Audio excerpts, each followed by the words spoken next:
ठंड का मौसम था, बाग हरियाली से दमक रहा था। तभी बादशाह अकबर ने सभापतियों को बाग में दरबार लगाने का हुक्म दिया। हुक्म की तालीम हुई और पूरा दरबार अकबर और बीरबल बाग में बैठे। अकबर के आदेश पर बीरबल सभा में न्याय का कार्य देख रहा था। कई लोगों की न्याय याचिका सभा में पढ़ी गई, जिनका बीरबल ने अपनी सूझबूझ से न्याय किया। लगभग सारी याचिकाएं पढ़ी गई। न्याय के इस कार्य में कई घंटे बीत गए। थोड़ी देर बाद दरबार में एक व्यापारी आया। उसने चोरी की अर्जी लगाई थी। उसने कहा, एक बार वो दिल्ली गया था।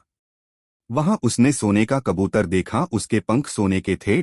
उसने वो कबूतर पूरे 10 सोने के सिक्के देकर खरीदा था। दिल्ली से आने के बाद उसने उस कबूतर को अपने घर में पिंजरे में रखा था और रोज सुबह और शाम उसे दाना डालता था। रात्रि को उसने दाना डाला था, लेकिन अगले दिन उसने बाहर जाना था, इसलिए यह कार्य घर के नौकरों को सौंप दिया।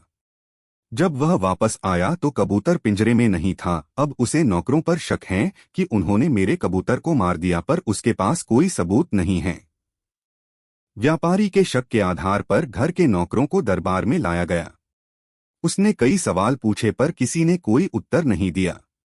समझना मुश्किल था कि कबूतर को किसने गायब किया। Vertical bar. तभी बीरबल उठा और नौकरों के चारों तरफ चक्कर लगाते हुए उसने जोर जोर से हंसना शुरू कर दिया। अकबर ने हंसने का कारण पूछा। तब बीरबल ने हंसी रोकते हुए बोला, महाराज, चोर तो हम सबके सामने ही हैं। उसने जब कबूतर को पकड़ा तो कबूतर के पंख उसकी पीठ पर कमीज के ऊपर चिपक गए, जिसे वो हटाना भूल गया और दरबार में आ गया।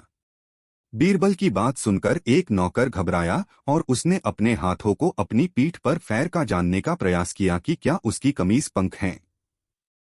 ऐसा करते उसे बीरबल ने देख लिया और झट से उसे आगे कर चोर के रूप में दरबार में पेश किया।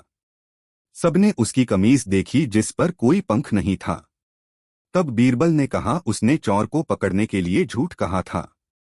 उसे पता था जिसने चोरी की है वो जरूर अपनी पीठ की तरफ अपने हाथ बढ़ाएगा और अन्य नौकर सहजता से दरबार में खड़े रहेंगे, और वही हुआ। इस तरह बीरबल ने सोने के कबूतर की चोरी का न्याय किया, जिसे देखकर फिर से अकबर ने बीरबल की तारीफ की और सभी दरबारियों का चेहरा उतर गया।